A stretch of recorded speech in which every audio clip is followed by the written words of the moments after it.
he stood on stage. The lights made him a god. The jumpsuit was a uniform for a king. The crowd screamed. They saw the legend, the swagger, the sneer, the man who had everything. He could have any woman in the world. He owned jets and mansions. He changed music forever. He was a force of nature, a cultural earthquake. But then, the music would change. The roar of the rock and roll would fade. The band would quiet down. A spotlight would find him. And he would sing a song that told a different story. It was a story not of a king, but of a man. A broken man. A man admitting failure. This wasn't just a sad song. He sang a lot of sad songs. This one was different. It was a confession. It was a public admission of a deeply private defeat.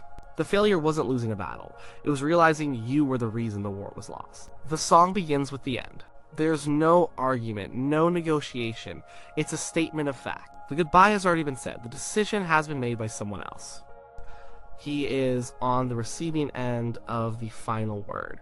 For a man used to being in control, this is a profound reversal. He controls the band, the audience, his entire world. But he can't control this one person. He can't stop her from leaving.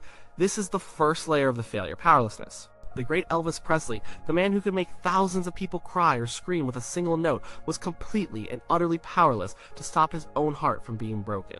The world saw him as a titan, but in this song he presents himself as a man on his knees. The lyrics aren't a plea for her to come back. They are an acceptance of the verdict. And that acceptance is where the pain really lives. It's the moment you stop fighting and just let the wave of grief wash over you. Think about the image he projects, the karate moves, the deep, commanding voice, the confidence that bordered on arrogance. Now listen to this song. All of that is gone. In its place is a stillness, a quiet devastation. He's not performing anymore. He's testifying. He's telling anyone who will listen that the image is a lie. The king is a fraud, because what good is a kingdom if you're all alone in the castle? The failure he confesses is deeper than just one relationship ending. It's about a pattern. It's about the promises he couldn't keep.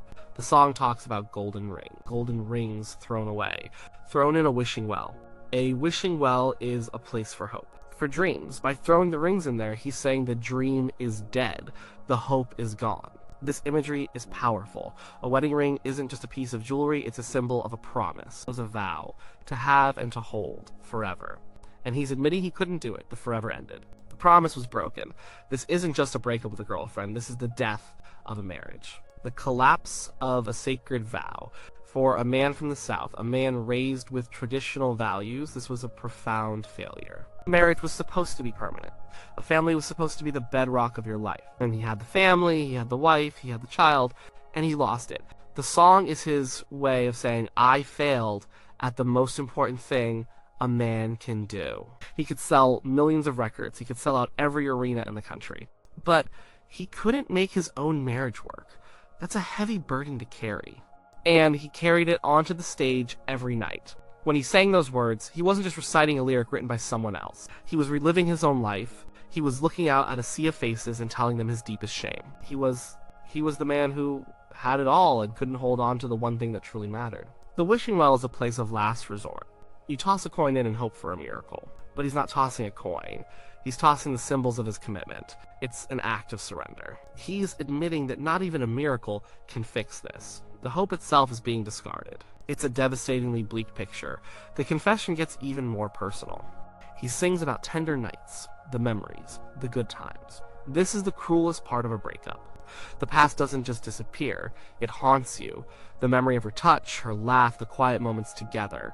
They become ghosts. By bringing up these tender nights, he's admitting another failure. The failure to appreciate what he had when he had it. We often don't realize the value of something until it's gone. In the song, he's looking back, he's seeing those moments with a clarity that only comes with loss. And in that clarity, he sees his own mistakes. Maybe he was distant, maybe he was on the road too much. Maybe he was surrounded by his entourage, his yes men, and he lost touch with the one person who saw him as just a man. The song doesn't give specifics. It doesn't need to. The feeling is universal. The regret, the what if, the if only I had done things differently. He's not blaming her. There's no anger in the song. There's no bitterness. The sadness is directed inward. It's a self-indictment. He's the one who let the tender nights fly away. He's the one who let the golden rings slip off his finger. The personal failure is his and his alone. He owns it completely. The performance of the song was where this confession became undeniable. It wasn't just in the words, it was in his voice, it was in his eyes. He would stand perfectly still, a rare thing for him. The energy that usually shot out of him like lightning was all turned inward. He channeled it into his voice, and that voice, it would start soft, almost a whisper, full of sorrow. You could hear the tremble, the barely contained emotion. He wasn't just singing the notes. He was feeling every single word. The band would build around him. The strings would swell. The drums would crash like a breaking heart, and his voice would soar. It became operatic. It was a cry of pure primal pain, a sound so big, so full of despair, that it seemed impossible it could come from one person. It was the sound of a man's soul breaking in front of thousands of people. He wasn't just singing a song about a breakup. He was enacting his own personal tragedy on stage. There was a moment in the song, a crescendo, where he would hold a note that seemed to last an eternity. It was a note of pure anguish. In that one sound, you could hear all of his regrets. You could hear the loneliness of his life, the isolation of his fame, the deep, aching sadness of a man who knew he was his own worst enemy. When he sang this song, he wasn't Elvis the entertainer, he was Elvis the man. A man from Tupelo, Mississippi, who loved his mother, who believed in God, and who wanted a family. A man who got everything he ever dreamed of and found that it wasn't enough to fill the hole in his heart. The ultimate failure, he confesses in the song, is the failure to connect. He was perhaps the most famous person on the planet. Everyone knew his face. Everyone knew his voice. But who really knew him? He was surrounded by people constantly. The Memphis Mafia, the hangers-on, the fans. But he was profoundly alone. Fame builds a wall around you. People don't see you anymore. They see the image, they see the money, they see the legend. They want a piece of it. It becomes impossible to trust anyone. It becomes impossible to have a normal relationship. How can you, when you're not a normal person? He tried. He clearly tried to build a normal life behind the gates of Graceland. But the outside world always intruded. The demands of being Elvis were relentless. The failure was that he couldn't bridge the gap between the two worlds. He couldn't be both the king of rock and roll and a husband at home. One identity ended up destroying the other. The song is his lament for that lost possibility. The life he could have had if he wasn't Elvis Presley. A simpler life, a quieter life. A life where love wasn't a transaction or a casualty of fame. A life where tender nights weren't just fleeting memories. The repetition in the song is key. He says the same words over and over. It's like he's trying to convince himself. Trying to make the reality sink in. It's over.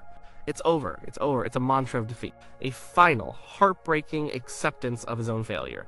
Each time he sings it, it gets more powerful. More final. He's closing the door on a chapter of his life. He's admitting to the world and to himself that he lost. And the reason it's so emotional is because it's so real. Like, there's no act, there's no performance. It's just raw, unfiltered truth. He's confessing that he is fundamentally unequipped for the one thing every human being craves: a lasting, loving partnership. He can conquer the world, but he can't conquer his own loneliness. He can make millions of people happy, but he can't seem to find happiness for himself. This is the tragic paradox of his life, distilled into a 3-minute song. Think of the courage it took to do that. To stand on a stage, the symbol of male power and success, and sing about your greatest weakness. To admit that you failed at love. In an era when men were supposed to be strong and stoic, he showed a vulnerability that was shocking. And that's why it connects so deeply. We've all been there. We've all felt that heartbreak. We've all looked back with regret. We've all had to face our own failures. When he sings this song, he's not a superstar on a stage anymore. He's one of us. He's speaking a universal language of pain. The personal failure wasn't an event. It was a condition. The song is a diagnosis of his own soul. He's saying that something inside him is broken. Something that prevents him from holding on to happiness. He can grasp it for a moment, those tender nights, but it always slips through his fingers. The final notes of the song are often met with stunned silence from the audience before the applause erupts. It's because they've just witnessed something incredibly intimate. They've seen the king take off his crown and show them the scars underneath. They've heard his confession. He confessed that his persona was a mask. He confessed that his success couldn't protect him from pain. He confessed that he broke his own vows. He confessed that he was powerless in the face of love. He confessed that he was deeply, crushingly lonely. He confessed that despite being loved by millions, he failed to keep the love of one. The song was "It's Over."